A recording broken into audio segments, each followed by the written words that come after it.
Assalamualaikum warahmatullahi wabarakatuh.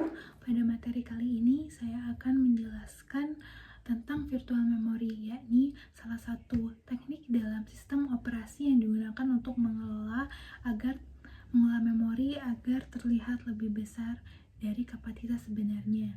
Jadi masalah utama dalam sistem komputer adalah keterbatasan RAM, sehingga program yang dijalankan bisa sangat besar. Oleh karena itu, diperlukan suatu mekanisme agar program tetap bisa berjalan walaupun memori fisiknya itu terbatas. Selanjutnya ini ada outline, jadi yang akan kami bahas saya bahas adalah latar belakang, on-demand paging, copy on write, page replacement, allocation of frame, tracing, memory map file, allocating kernel memory, operating system example. Jadi virtual memory itu adalah teknik yang memisahkan antara memori logika dan memori fisik, atau logical memory dan physical memory. Dengan permisahan tersebut dapat memiliki keuntungan, yakni ukuran logical space itu bisa lebih besar dari ukuran physical address space. Sebelum itu, logical memory dan physical memory itu artinya adalah logika memory itu yang bisa dilihat oleh program, sedangkan physical memory itu RAM asli dari komputernya. Jadi, seperti yang dilihat dari virtual memory versus memory fisik, pada gambar ini terlihat bahwa alamat memori secara langsung tersusun rapi dan berurutan. Tetapi ketika dipetakan ke memori fisik, letaknya tidak harus berurutan.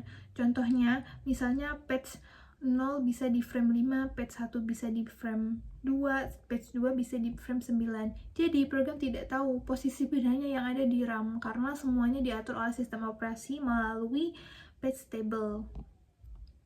Selanjutnya, virtual address space atau struktur virtual address space-nya itu bisa dilihat dari virtual address space itu menggambarkan bagaimana memori sebuah proses itu disusun. Jadi kode itu adalah instruksi program, biasanya tidak dirubah. Selanjutnya ada data itu adalah variabel global dan statis. Selanjutnya yakni ada heap untuk alokasi memori dinamis.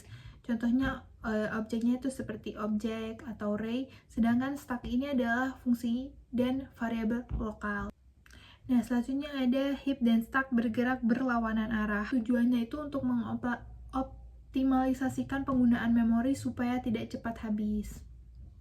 Selanjutnya ada share library using virtual memory. Dalam virtual memory, beberapa proses dapat menggunakan library yang sama tanpa harus mengandalkan memori. Contohnya program A pakai printf, program B juga pakai printf, jadi tidak perlu dua copy. Selanjutnya on-demand paging. Pada metode tradisional itu biasanya membawa seluruh page untuk satu proses ke memori. Jadi on-demand paging adalah teknik di mana page harus dimasukkan ke memori yang kita butuhkan. Sedangkan dalam on-demand page memory, sebuah page itu dibawa ke memori hanya ketika dibutuhkan saja. Misalnya di sini ada RAM yang berisi sebagai page, berarti sisanya ada di disk.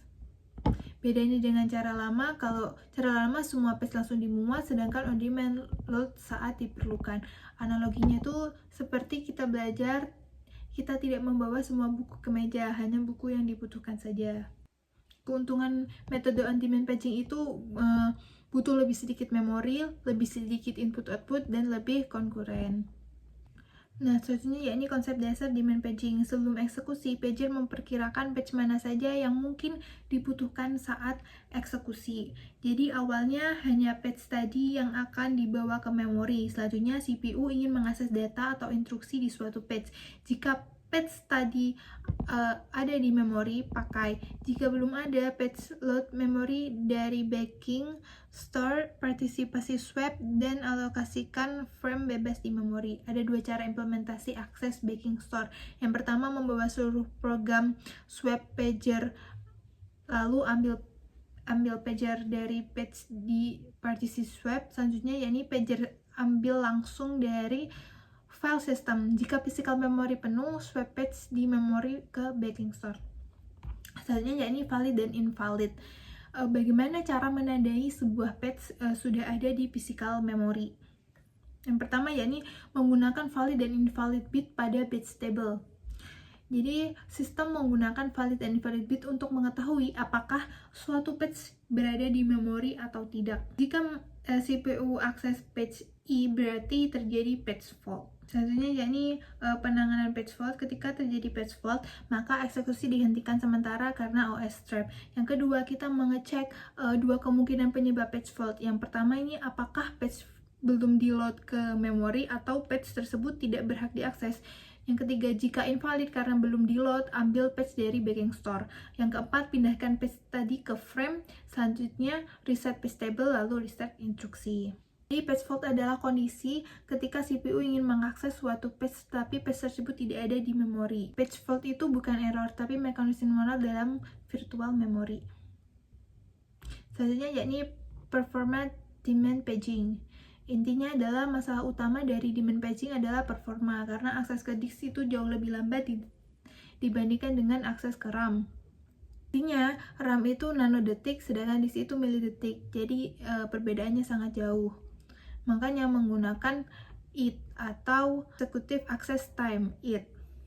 Jadi semakin tinggi patch fault maka semakin besar waktu akses efektif. Selanjutnya patch replacement. Jadi ketika semua frame di RAM sudah terisi tetapi masih ada patch yang dibutuhkan, maka sistem harus melakukan patch replacement.